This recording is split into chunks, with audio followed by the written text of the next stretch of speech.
कर्म का फल भोगना ही पड़ता है। कर्म का फल हर मनुष्य को भोगना पड़ता है। रोहित नामक एक अनाथ बच्चा था। उसके माता पिता बचपन में ही चल बसे थे। उसके ननिहाल और पिता की तरफ से भी कोई नहीं था। उसके न तो कोई आगे था न कोई पीछे। अनाथालय में रहा और पढ़ा। वह पढ़ने में मेधावी था। उसे आर्मी में नौकरी लग गई और वह एक अधिकारी बन गया। अब सेना के साथ ही रहता, कभी भी घर वापस नहीं आता क्योंकि उसका कोई था नहीं। उसने शादी भी नहीं की थी। उसे जितनी सैलरी मिलती थी वह सब बचा लेता था। आर्मी के कैंटीन में खाता था, वहीं पर रहता था, तो उसका खर्चा भी लगभग ना के बराबर था। तो हम कह सकते हैं कि उसने आज तक जितनी सैलरी पाई सब बचा ही लिया था। उसी कैंटीन में सूरजमल नामक एक सेठ आता था जो कैंटीन के सामान का छोटा सप्लायर था। बहुत दिन हो गए दोनों को एक दूसरे को जानते पहचानते। एक दिन सूरजमल ने कहा, रोहित आपके पैसे बैंक में रखे हैं, मुझे व्यापार में लगाने को दे दो, मैं तुम्हें अच्छा मुनाफा दूंगा। रोहित ने मना कर दिया। रोहित ने कहा, मुझे इतनी ज्यादा पैसे की लालच नहीं है, जो सरकार ने दिया है वह मेरे खाते में पड़ा है। कभी जिंदगी में जरूरत पड़ी तो इस्तेमाल करेंगे, नहीं तो कोई बात नहीं। सेठ ने कहा, यह भी क्या बात हुई, अगर तुम हमें अपना दोस्त मानते हो तो तुम मेरी सहायता ही कर दो, मैं तुम्हें ये पैसा वापस लौटा दूंगा। कम से कम मेरा काम हो जाएगा, अभी इस पैसे की तुम्हें जरूरत भी नहीं है। बात तो सही कह रहे हो, पर आप पैसा वापस करोगे इसकी क्या गारंटी है? सेठ ने कहा, कसम खाकर कहता हूँ धोखा नहीं दूंगा। रोहित ने कहा, सेठ जी, लोग तो पैसे के लिए क्या क्या कर देते हैं, पर कोई नहीं, चलिए मैं आपकी बात को मान लेता हूँ, कम से कम आपका तो भला हो जाए। सेठ ने मुस्कुराते हुए धन्यवाद कहा और रोहित को गले लगा लिया।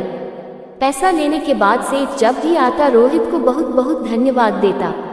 सेठ का बिजनेस रोहित के पैसों से बढ़ रहा था। आमदनी दिन दुगनी रात चौगुनी हो रही थी।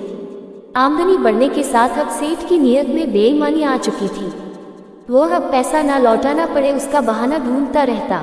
इसी बीच बॉर्डर पर पड़ोसी देश के साथ युद्ध शुरू हो गया और रोहित को भी जाना पड़ा। जहां युद्ध हो रहा था वो इलाका काफी दुर्गम था। वहां पहुंचने का एकमात्र रास्ता घोड़े से पहुंचने का था।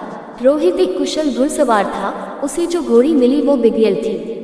रोहित के पीठ पर बैठते ही सरपट दौड़ने लगी। रोहित उसे काबू में करने की जितनी कोशिश करता वो अपनी गति और तेज करती जाती। रोहित ने लगाम पूरी ताकत से खींचा। घोड़ी का मुंह कट चुका था, पर पता नहीं आज ये बिगड़ेल घोड़ी कुछ भी सुनने को राजी नहीं थी। घोड़ी दौड़ते दौड़ते दुश्मन के खेमे के सामने जाकर खड़ी हो गई।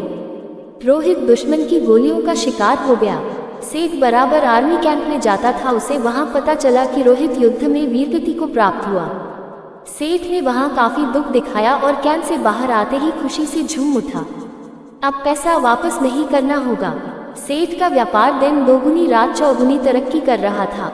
कुछ दिनों के बाद सेठ की पत्नी मां बनी और सेठ एक सुंदर बच्चे का पिता बना। सेठ के जीवन का ये सबसे बेहतरीन समय चल रहा था।